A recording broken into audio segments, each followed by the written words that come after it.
autonomous navigation and computer vision for park litter removal. Presenter is Kao Christo. Please. Hello everyone, my name is Christopher Kao, and the paper I'm presenting today is called AI for Green Spaces, Leveraging Autonomous Navigation and Computer Vision for Park Litter Removal.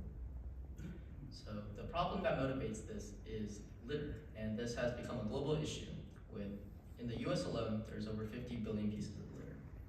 And this also has unintended side effects, and one of them is over 1 million animals are killed each year due to litter. So the objective of this project is to create a robot that can autonomously navigate, detect, and pick up trash from grass fields.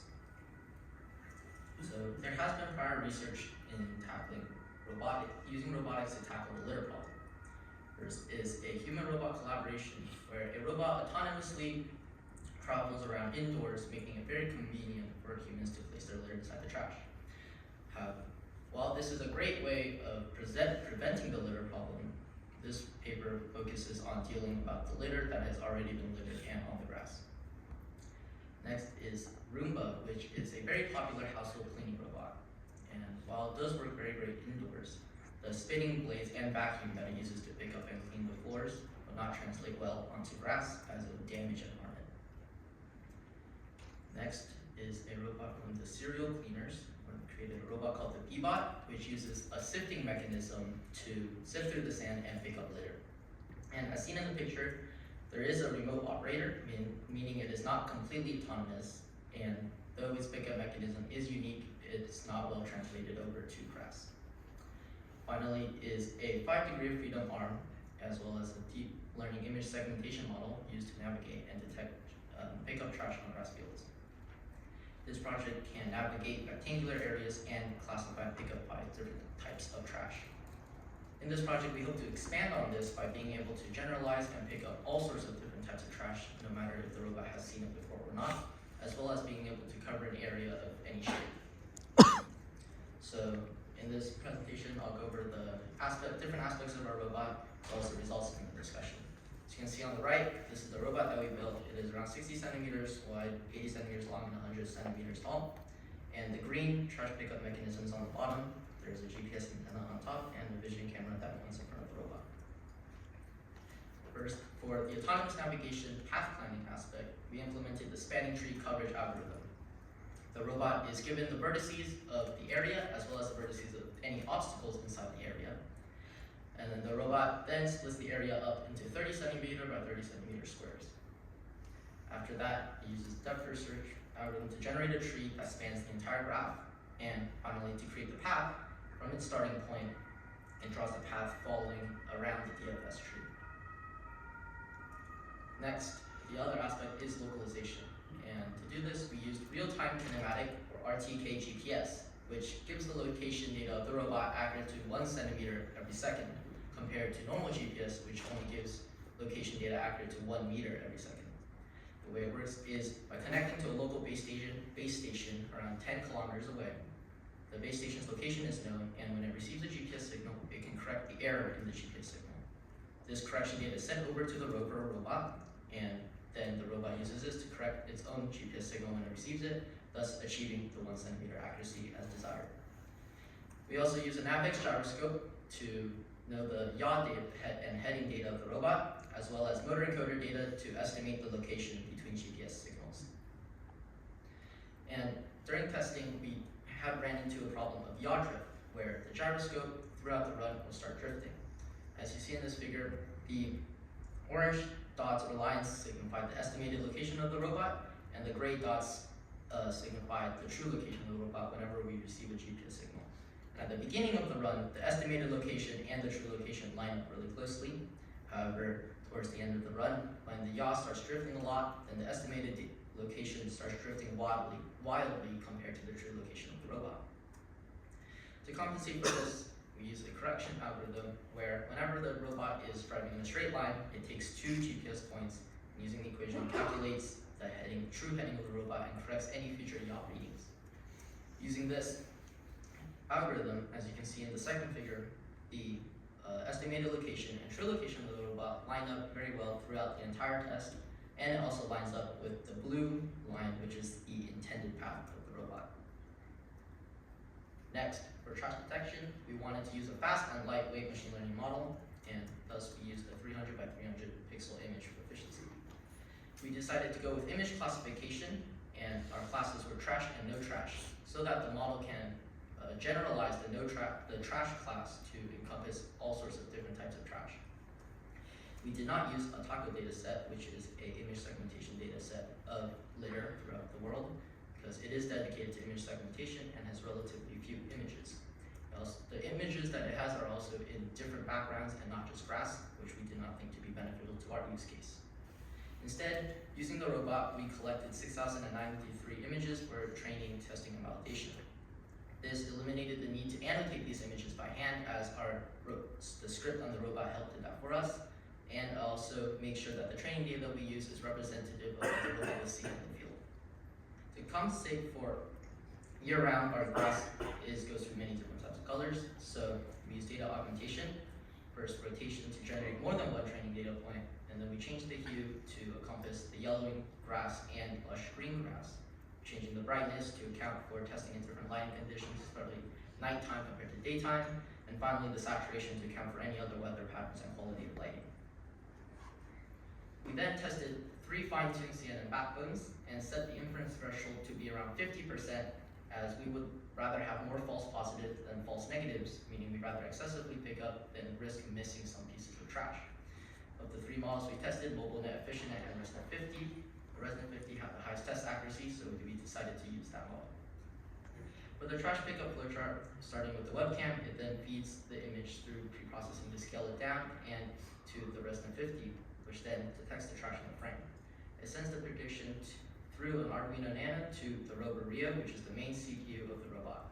And using a moving average of the detections that it received previously, it determines if there is or is not trash in front of the robot. If there is, then it starts the trash pickup mechanism. For the trash pickup mechanism, we tested various different concepts. We first started with the standard grabber, which is what most people would turn to if they're trying to pick up trash themselves. However, because we're using image classification, we would much rather have been able to pick up trash in the entire frame at once. Standard grabber, on the other hand, can only pick up trash in one small point at a time, meaning that is not feasible for our use case. The vacuum runs into a similar problem with the standard grabber, where it can only cover a small area at a time, but also the vacuum would suck up silt, soil, and dirt, which would then further harm the grass. Next, we tried a fin ray grabber, which is used for picking up fragile objects or objects with hard contours. And because the litter that we're dealing with are plastic wrappers and boxes that are flexible and compressible, the fin ray grabber does not perform well. Similarly, the granular jammer, which is also used for fragile and hard contoured objects, does not perform as well for the same reason, where the trash is very flexible and there is no edge for the granular jammer to grip onto. We also tried rake or tines, where the rake will comb through the grass, and because the trash that we use is very lightweight and rests on top of the grass, then we can sweep underneath it and pick it up. This also covers a large area at a time, making it very usable for us. Finally, we tested just a brush and dustpan, where this also covers a large area, however, it doesn't work as well to pick up the trash. In the end, we decided on a tines pickup method, where tines would go right beneath the lightweight trash and sweep through and pick it up. Finally, once the trash is secured, then we would use a brush to sweep it into the robot. And here's another picture. As you can see on the bottom, there's our tines and the brush to sweep the trash into the robot. And on top is our GPS antenna, and in front is a webcam. So for testing, we did test against various different types of trash, and many of this trash was not seen by the robot previously. And as you can see from our numbers, our autonomous navigation worked wondrously and was able to traverse to every single piece of trash on the field. The trash detection worked quite well, being able to detect 90% of the trash that we drove over, and the trash pickup also worked quite well, picking up 89% of the trash that we detected, for a total of 80% of 600. So, for future thought, one problem we did run into is that sharp lighting that was caused due to shadows would cause false positives, as seen in the frames. And one way we can solve this is to increase the threshold for trash detection so that we reduce the amount of false positives that we run into. And another way to solve this would be to train with more images that contain shadows to teach the model how to differentiate between shadows and trash. We believe both of these should be able to solve this problem. Thank you so much for listening, and if you want to check out a longer video documentation, you can scan the QR code. I also want to acknowledge my teammate Akil, who had made a significant contribution to this project, as well as Professor James Davis, who guided us throughout. Thank you so much. Thank you. So, are there any questions, comments?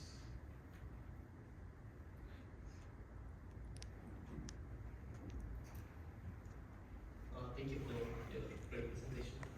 I just want you to clarify a little bit about the data set.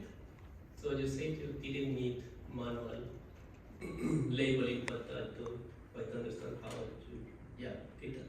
So, in our script, we have the webcam running, and we would specify whether the robot is looking at trash or no trash. And for example, let's say we're not looking at any trash, then we click the record, and all future images that are being recorded will go into the no trash folder.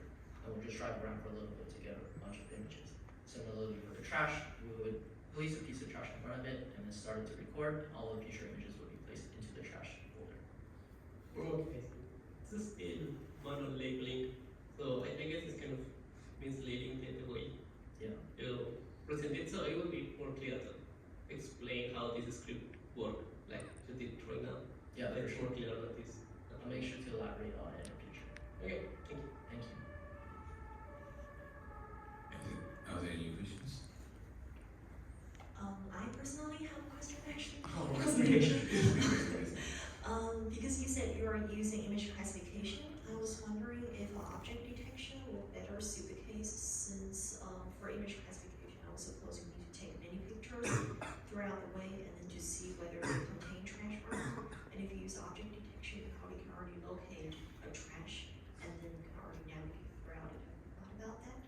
Yeah, so for image segmentation, we did consider that. However, while thinking about how to build out the physical mechanism to go pick up the trash, thinking that an arm or multiple degree freedom arm would be slightly complicated, so we decided instead to just have an image classification that looks straight in front of the robot, so that we can use like a pretty simple pickup mechanism to pick it up in front of them. So basically the robot actually have to traverse all the areas so that it Yes. not the same. Yeah, the robot will cover the entire area.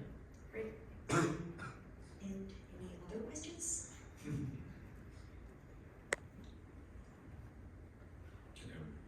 Yeah, related question.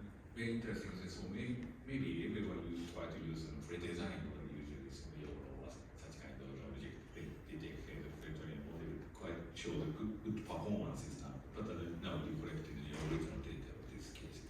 So did you compare actually such a quantitative performances models and other pre-trained models?